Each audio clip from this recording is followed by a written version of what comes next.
Students, how are you? I hope you are enjoying very good health.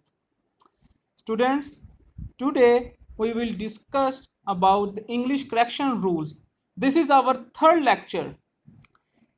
This is the series of lectures in which we will discuss the most important English correction rules. If you haven't listened those lectures, don't worry, I have given the links of those lectures in the description. You can go and visit them. So, coming back to the point, today we will discuss more sentences in this lecture. Let's get started. आपका जो पहला rule है वो मैं आपके साथ discuss करने लगा हूँ। तो डिस्कस करने से पहले मैं आपसे रिक्वेस्ट करना चाहता हूँ कि अगर आपने अभी तक मेरे इस चैनल को सब्सक्राइब नहीं किया तो please do subscribe the channel और बेल आइकन का जो बटन है वो लाजमी दबाइएगा ताकि आपको मेरी जो वीडियोज़ है वो टाइम टू टाइम मिलती रहे, आपका कोई लेक्चर मिस ना हो सके। तो हमारा जो पहला लेक्चर है, पहला सेंटेंस है वो देखें, लिखा हुआ है I you and he went to say prayer. मैं, वो और आप नमाज अदा करने के लिए गए या इबादत करने के लिए गए। ये एक अच्छा एक्शन है, ठीक है। जब भी किसी अच्छे काम की बात की जा रही हो, when we are talking about any good action, वो ज़रूरी नहीं है कि वो कोई इबादत ही है, वो किसी की हेल्प भी हो सकती है, वो कोई पॉजिटिव काम हो सकता है।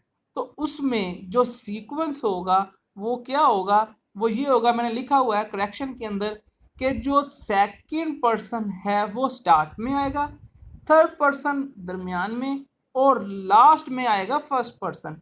ये ज़रूरी नहीं है कि सेकंड पर्सन, थर्ड पर्सन और first person you he and I ही हों, कोई भी हो सकते हैं, वो फर्स्ट पर्सन, सिंगुलर, प्लूरल, कुछ भी हो सकते हैं। मैं रूल्स यहाँ पे डिस्कस कर रहा हूँ, मैं एक स्पेसिफिक सेंटेंस नहीं डिस्कस कर रहा, इसलिए मैं यहाँ पे यू ही आई वगैरह का वर्ड का यूज़ नहीं कर रहा, बल्कि मैं आपको कहा है सेकंड, फर्स्ट और थर्ड पर्सन, ठीक है। तो इस सेंटेंस में जो सीक्वेंस है हमेशा क्या होगा, पहले सेकंड पर्सन आएगा, फिर थर्ड पर्सन आएगा और उसके बाद लास्ट में फर्स्ट पर्सन आएगा। तो उसके ज़रिए हमारा जो सेंटेंस है वो करेक्ट हो जाएगा। मैं यहाँ पे जैसे मैंने लिखा भी है कि you he and I went to say prayer. तुम यानी कि सेकंड पर्सन है, he third person and I first person है। तो ये सीक्वेंस के साथ मैंने सेंटेंस को लिख दिया है। तो इस तरह से वो कोई सेंटेंस आपने जब गुड एक्शन, पॉजिटिव एक्शन की बात करनी हो तो तब आप ये इस्तेमाल करेंगे। इसी तरह से दूसरा सेंटेंस है, सेम सेंटेंस है लेकिन लॉजिक डिफरेंट है। ऊपर जो हमने सेंटेंस किया था वो गुड एक्शन था, इसके अंदर जो हम सेंटेंस की बात कर रहे हैं वो बैड एक्शन है, बुरा एक्शन है, कुछ भी है। यहाँ पे सेंटेंस देखें, you he and I stole books yesterday. तुमने, मैंने और उसने मिलकर कल किताबें चुराई। तो चोरी करना एक अच्छा एक्शन नहीं होता, ये एक बुरा एक्शन होता है। तो इसलिए जब हम इन सेंटेंसेस की करेक्शन करेंगे जहाँ पे बैड एक्शन या नेगेटिव एक्शंस की बात हो रही होगी, तब करेक्शन कैसे करेंगे वो मैंने ये सेंटेंस लिखा हुआ है, I he and you stole books yesterday. तो उसका करेक्शन क्या हो जाएगी, फर्स्ट पर्सन स्टार्ट में चला जाएगा, सेकंड पर्सन लास्ट में आ जाएगा। याद रखने का एक आसान तरीका मैं आपको ये बता रहा हूँ कि बैड और गुड एक्शंस में अगर आपने समझ ना आए कि क्या करना है, तो उसको याद रखने का सबसे आसान तरीका है, जो थर्ड पर्सन है, जैसे यहाँ पे ही है, वो दरमियान में ही रहता है, बस जो चेंज होती है वो सेकंड और फर्स्ट पर्सन में होती है। जो अगर अच्छा एक्शन हो तो सेकंड पर्सन शुरू में आ जाता है और फर्स्ट पर्सन लास्ट में चला जाता है, और अगर एक्शन बुरा हो, कोई गलत काम कर रहे हो, तो फिर जो फर्स्ट पर्सन है वो शुरू में आ जाता है और सेकंड पर्सन लास्ट में चला जाता है। तो इसकी करेक्शन होगी, I he and you stole books yesterday. Student, ये बहुत कॉम्प्लिकेटेड करेक्शंस हैं, आपको इस तरह से समझ नहीं आएंगी। आप कॉपी और पेंसिल लें और इन करेक्शंस को मैं जो जो बातें कर रहा हूँ वीडियो को पॉज कर करके सुने और साथ साथ लिखें। अगर आप इस तरह काम करेंगे तो फिर आपको इंशाल्लाह ताला ज़रूर समझ आएगी। ठीक है, तो आज अब थर्ड हमारा करेक्शन का रूल देखें। We went to picnic with our family members. तो यहाँ पे जो करेक्शन है वो स्टूडेंट्स ये है, हमेशा इंग्लिश की जो रूल है राइटिंग का वो यही है कि कभी भी फैमिली मेम्बर नहीं होता, मेंबर ऑफ फैमिली होता है और मेंबर्स ऑफ फैमिली होता है। तो ये करेक्शन देखें मैंने लिखी हुई है, we went to picnic with our members of family. ठीक हो गया, फैमिली मेंबर नहीं होता, मेंबर्स ऑफ फैमिली होता है। समझ आ गई। अगला जो रूल है, I am yours obedient student.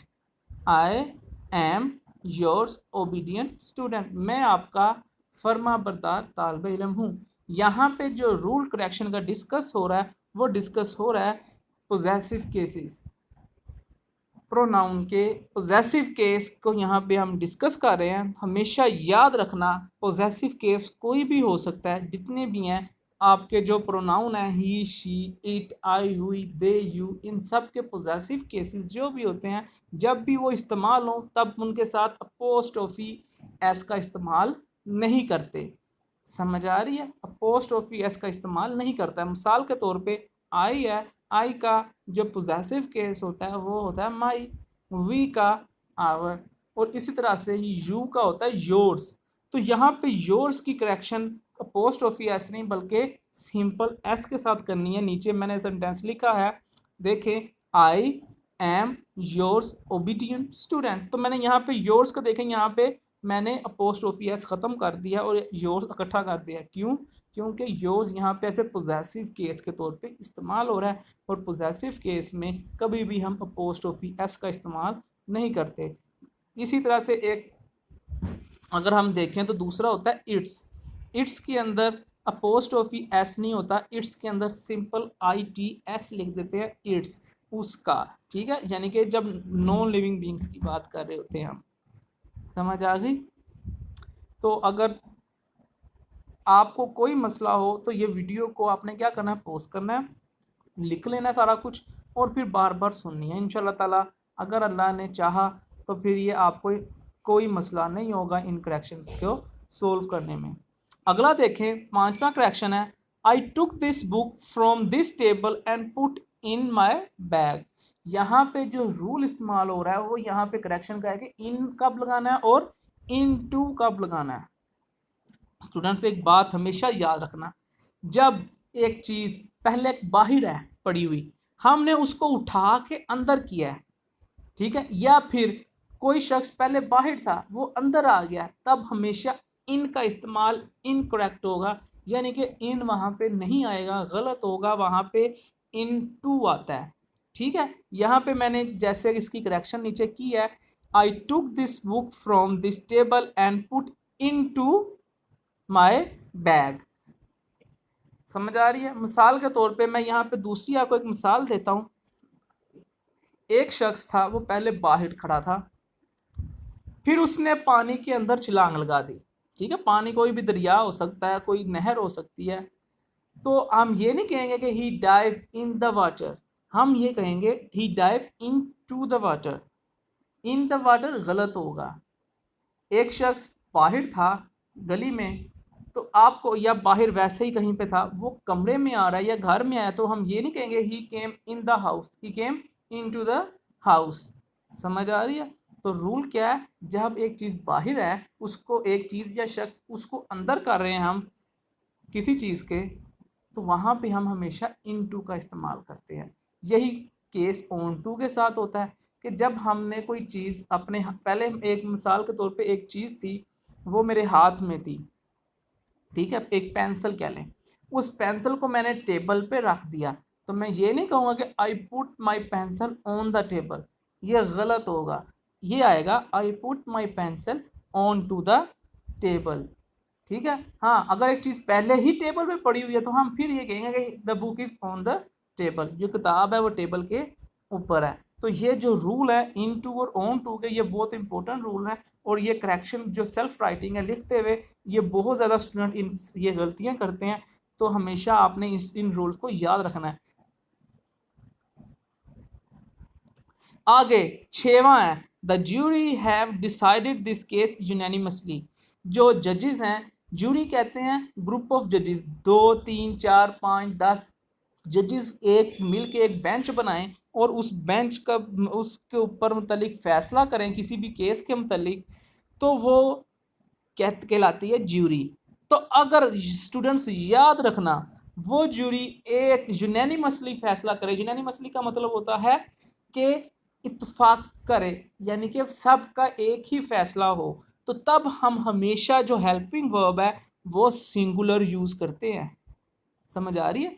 और यहाँ पे जो ज्यूरी होती है वो कलेक्टिव नाउन के तौर पे इस्तेमाल होती है। तो जो हेल्पिंग वर्ब है वो सिंगुलर आता है, हैव नहीं आएगा। नीचे करेक्शन मैंने लिखी है, तो ये द ज्यूरी हैज डिसाइडेड। इसका एक ऑपोजिट दूसरा भी है, वो मैं आपको समझा देता हूँ, आप उसको वैसे नोट डाउन कर लीजिएगा।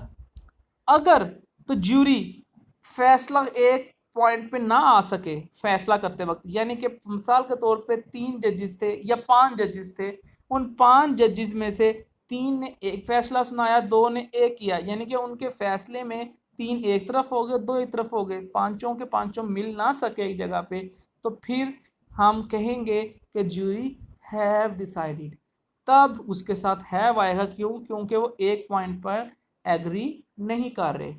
समझ आ रही है? तो यानी कि अगर ज्यूरी जजेस एक पॉइंट पर सारे मिलकर एग्री कर लें तो हेल्पिंग वर्ब सिंगुलर आता है, और अगर वो ना कर पाए, वो बट जाए मुख्तलिफ 2 हिस्सों में, तो वो फिर क्या हो जाएगा? हेल्पिंग वर्ब प्लूरल आ जाएगा। ज़रूरी नहीं है कि यहाँ पे हैज़ और हैव ही हो, कोई भी हेल्पिंग वर्ब हो सकता है, तो वो प्लूरल आएगा।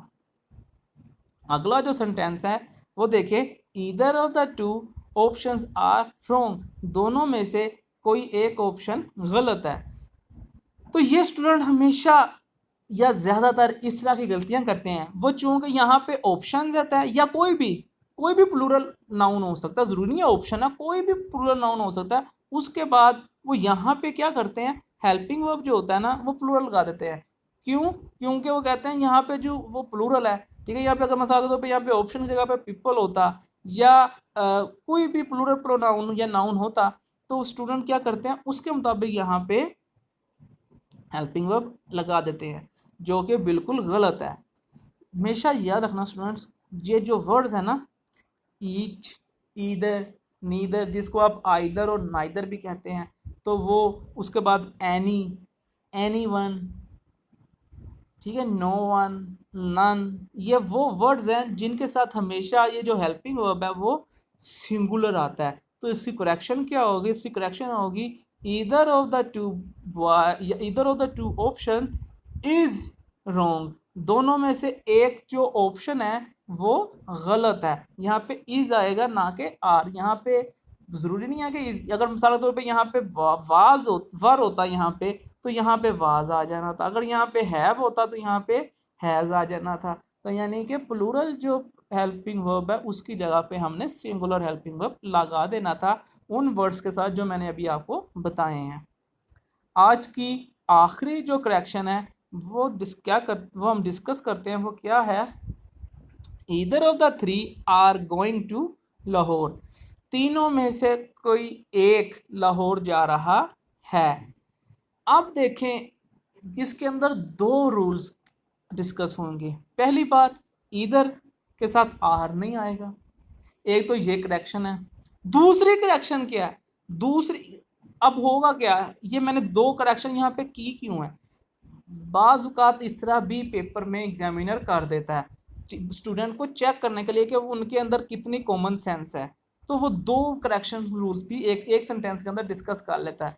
तो इसलिए मैंने यहाँ पे किए हैं। इसकी सिर्फ आपने ये करेक्शन करके नहीं छोड़ देनी कि यहाँ पे आप इज कर दो और बाकी आप कहोगे ठीक है, नहीं, इसके अंदर 2 करेक्शन के रूल्स हैं, 2 गलतियां, उन दोनों गलतियों को करेक्ट करना है। तो यहाँ पे जो एक्चुअल में मैं करना क्या चाह रहा हूँ डिस्कस, वो रूल ये है कि जब भी 3 या 3 से ज़्यादा चीज़ों या लोगों के मुतालिक बात की जा रही होती है, तब कभी भी ईदर नहीं आता। कभी भी ईदर नीदर का इस्तेमाल हम दो से ज़्यादा के लिए नहीं करते। ईदर हो या नीदर हो वो सिर्फ दो के लिए आता है। दो से ज़्यादा के लिए अगर आपने बात करनी है तो तब यहाँ एनी आएगा। ठीक है, यहाँ पे ईदर नहीं आएगा, मैं करेक्शन कर दिया, एनी आएगा। और helping of singular, any of the three is going to Lahore, तीनों में से कोई एक लाहौर जा रहा है। तो स्टूडेंट्स आज के लिए आपके इतना ही काफ़ी है। आई होप कि आपको समझ आ जाएगी। अगर आपको किसी किस्म की कोई इशू हो, आपने कमेंट बॉक्स में मुझसे लाजमी पूछनी है, आपको मैं ज़रूर इसका जवाब दूंगा। और इसके अलावा अगर आपको कुछ भी अगर इशू है और आप चाहते हैं कि मैं आपको उसके ऊपर लेक्चर बना के दूं, तो आप वो भी कमेंट बॉक्स में मुझे बता दें कि सर हमें इस फलां टॉपिक के ऊपर हमें समझ नहीं आ रही, वो हमें बता दें। तो अगर आप लोगों की वो जो रिक्वेस्ट होगी उनके ऊपर भी मैं आपको वीडियोस ला के दूंगा, वो लेक्चर्स दूंगा। तो आज के लिए इतना ही है। अगर अभी तक चैनल सब्सक्राइब नहीं किया तो प्लीज़ मेरे चैनल को सब्सक्राइब करें। वीडियो पसंद आई है तो इस वीडियो को ज़रूर अपने तमाम दूसरे स्टूडेंट्स के साथ भी शेयर करिए, ताकि वो भी ये करेक्शन के रूल सीख सकें वो, और हमारी जो दूसरी आने वाली वीडियोज़ है वो भी उन तक पहुँच सकें। अगली वीडियो तक अपना बहुत ख्याल रखिएगा। Take care of yourself. Till then, bye. I hope you will be enjoying good health. Bye bye.